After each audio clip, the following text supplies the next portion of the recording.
एक डॉक्टर बहुत हड़बड़ी में हॉस्पिटल के अंदर दाखिल हुआ। जितनी जल्दी हो सके केस मरीज के बारे में जानकारी ली और अपने कपड़े बदल कर सीधा ऑपरेशन ब्लॉक की तरफ जाने लगा। वहीं पर मरीज, जो कि एक छोटा 9 साल का बच्चा था, का पिता बड़ी बेचैनी से बिना एक जगह बैठे डॉक्टर के आने का इंतजार कर रहा था।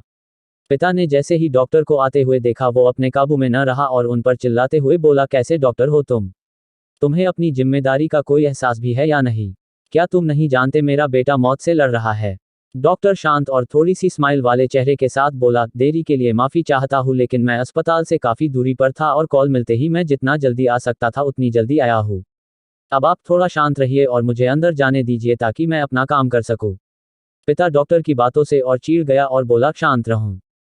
कैसे शांत रह सकता हूँ? क्या तुम्हारा बेटा मरने वाला होता तब तुम शांत रह पाते? तुम अगर मेरी जगह होते तब तुम्हें पता चलता कि जब अपने कलेजे का टुकड़ा मौत से लड़ रहा होता है तब कैसा महसूस होता है। डॉक्टर बोला, मैं आपकी भावनाओं को समझ सकता हूँ, आप भगवान से प्रार्थना कीजिए अपने बेटे के लिए क्योंकि जीवन और मृत्यु तो उसके हाथों में है, हम डॉक्टर बस ईमानदारी से कोशिश भर कर सकते हैं। इतना कहकर डॉक्टर ऑपरेशन ब्लॉक में चला जाता है। 2 घंटे के ऑपरेशन के बाद डॉक्टर मुस्कुराते हुए बाहर आता है और पिता को बधाई देते हुए कहता है, आपकी प्रार्थना सुन लो गई है, आपका बेटा खतरे से बाहर है, आपको जो कुछ पूछना है नर्स से पूछ लीजिएगा।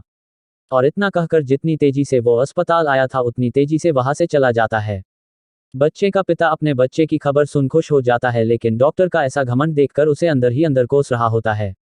पिता जब नर्स से अपने बच्चे के बारे में बात कर रहा होता है तब वो नर्स से कहता है, बड़ा अजीब और घमंडी आदमी है ये डॉक्टर, डॉक्टर को इतना लापरवाह नहीं होना चाहिए। 2 मिनट रुक कर मेरे बेटे की स्थिति के बारे में पूरी जानकारी देना भी जरूरी नहीं समझा, पता नहीं किस बात की जल्दी थी।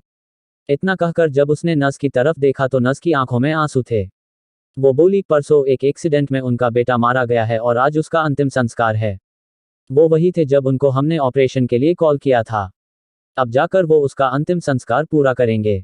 सारी बात समझ में आने के बाद उस आदमी के आंखों से भी पछतावे के आंसू निकल आए। कुछ समय का बर्ताव देखकर कभी भी किसी को जज नहीं करना चाहिए क्योंकि वो किस कठिन दौर से गुजर रहा है हम नहीं जानते।